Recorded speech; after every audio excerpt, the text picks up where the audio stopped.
Good evening, guys.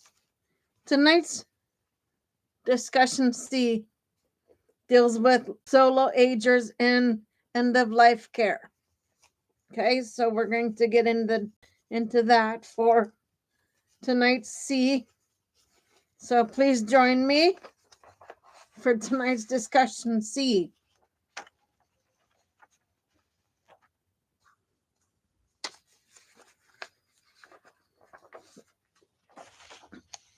Give me a few minutes to get these all set up for you, and then we'll get going on that show.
Okay. Now, like I said in other videos, people have an opportunity to have live discussion with me during the show or after the show. Um, so if someone wants to add to the show while I'm doing it, go ahead and do so, or afterwards. We can have a discussion live. Okay. Title: Solo Aging and End of Life Care. Solo aging and end of life care. Solo aging refers to older adults who do not have spouses, partners, or adult children to rely on for support, or who are estranged from traditional family networks. This demographic is growing rapidly, shaping how society thinks about caregiving, medical decision making, and logistics of dying with dignity. In the United States alone, more than 16 million older adults live alone, a figure that underscores the urgency of rethinking end of life systems that historically assume family involvement.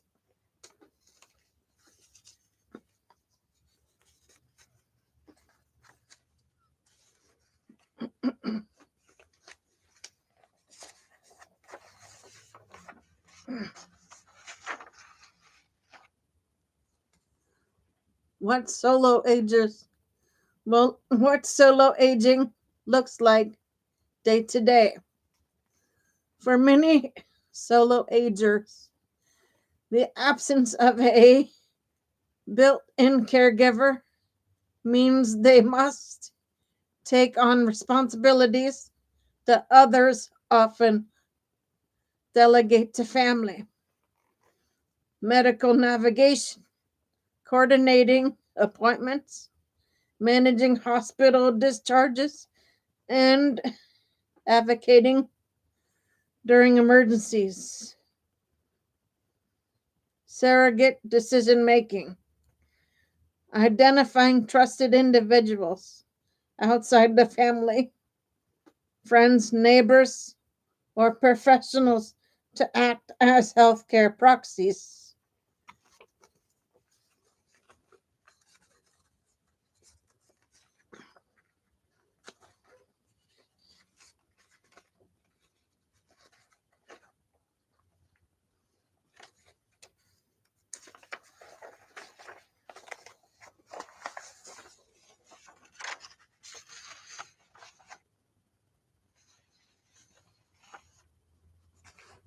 Financial and legal planning, drafting living wills,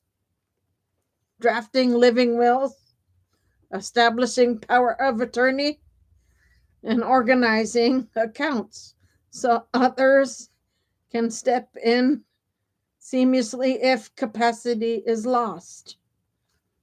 This proactive planning is not just practical, it's essential.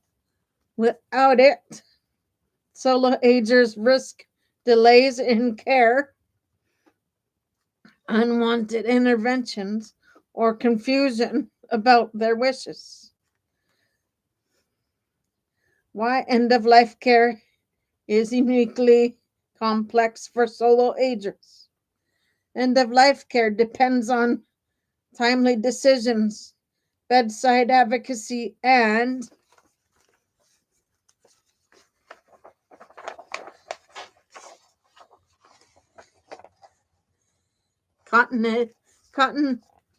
continuity across settings.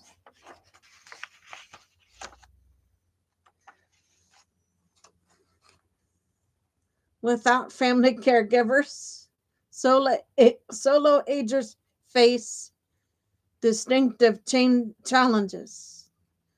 Bedside advocacy gaps. Who ensures comfort focused care is prioritized in emergencies? Discharge planning hurdles. Hospitals often expect family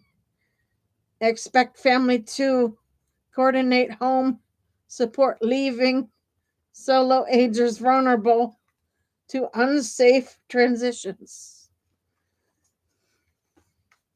Consent and record access.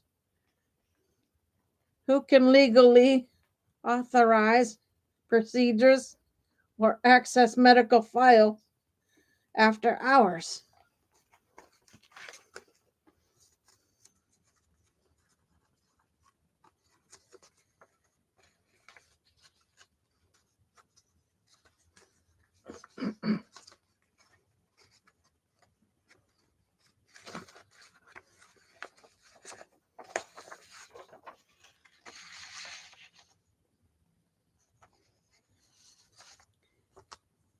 These questions highlight systematic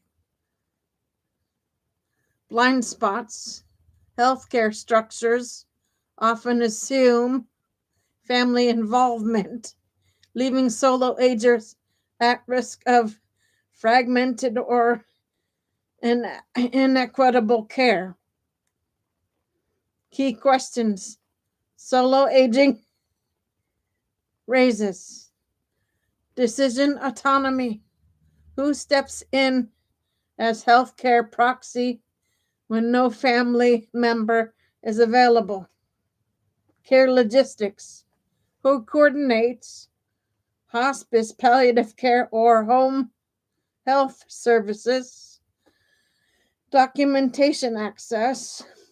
How are advanced directives and pull lists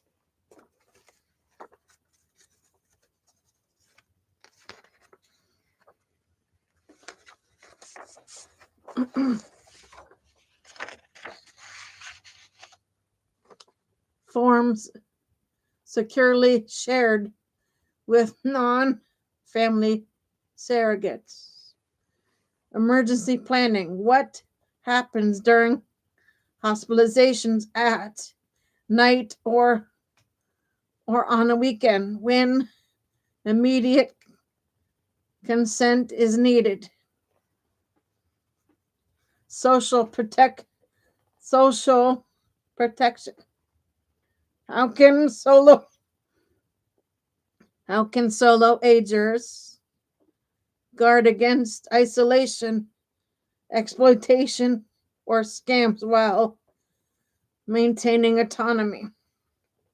Practical planning strategies, legal readiness, draft living wills, designate healthcare surrogates.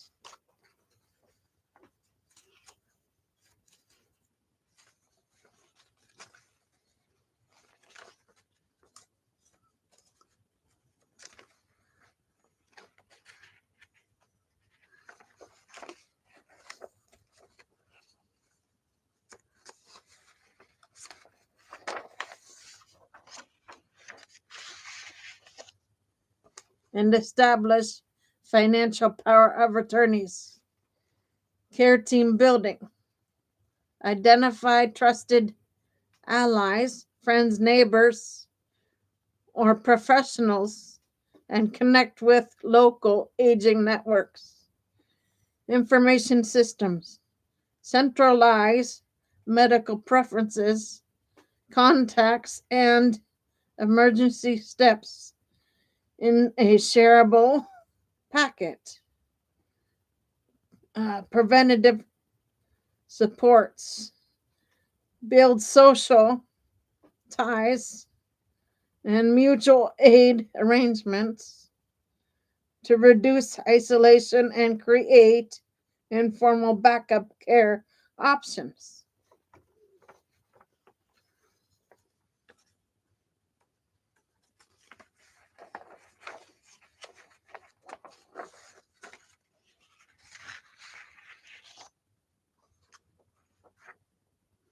These steps transform vulnerability into preparedness, ensuring solo agers retain agency even in crisis.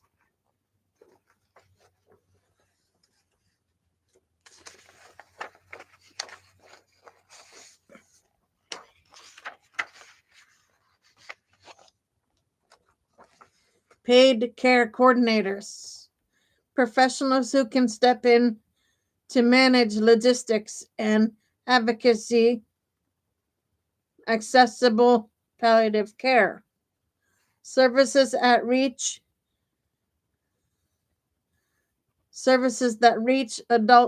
adults living alone without requiring family mediation. Protective outreach programs that identify and support solo agers before crises occur. For marginalized populations, culturally responsiveness and trust are crucial. Without these, even well-designed programs risk low uptake.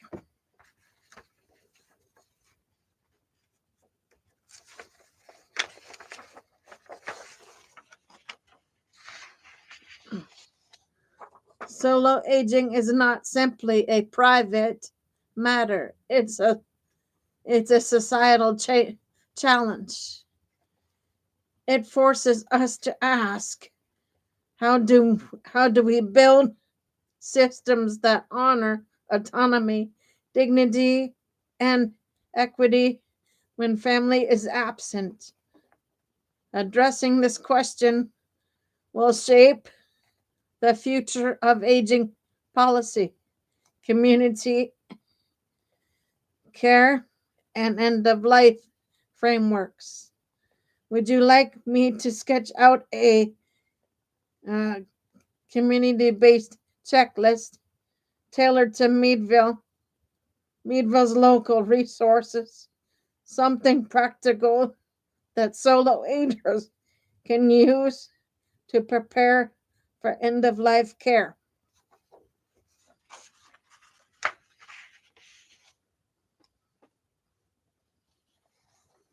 Okay, guys, I'm going to stay on here for a couple minutes and see what everybody thinks about end of life care.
Of life.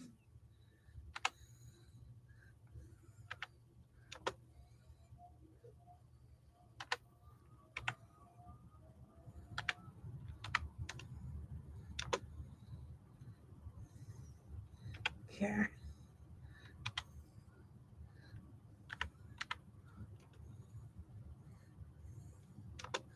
for people.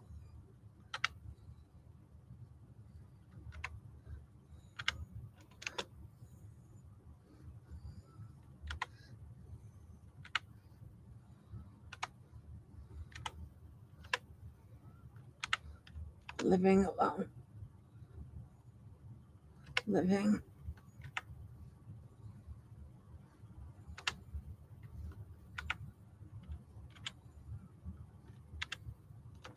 alone.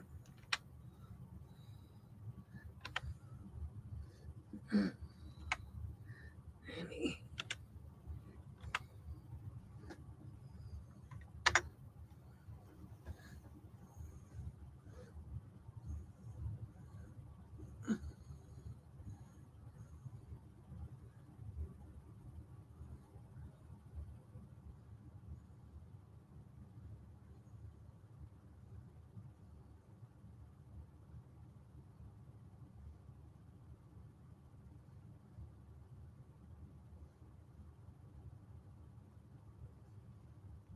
Okay, guys, I just put a question out there. And the question is, what are your thoughts on end of life care for people living alone? I want to see what people's answers are for that question. Because this show was based on it tonight, I want to see what everybody thinks about the whole being alone, a senior being alone, and having end of life care supports. How they think that we, as end of life care specialists, should adjust care for people, for folks. So, with that being said, I want to see what happens.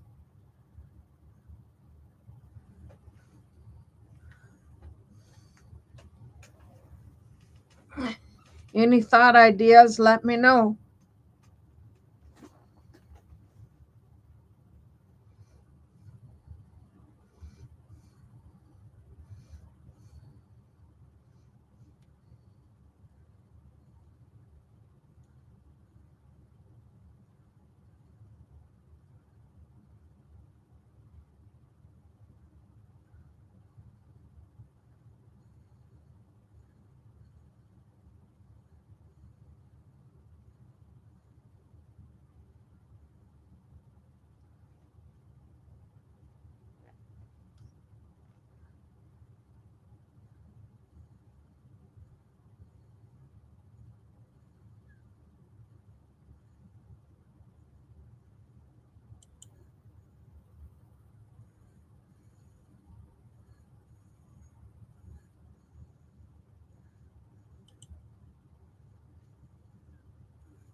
Okay, the Q&A is being alone and needing end-of-life care. What are everybody's thoughts on that topic? I'm going to see what people think.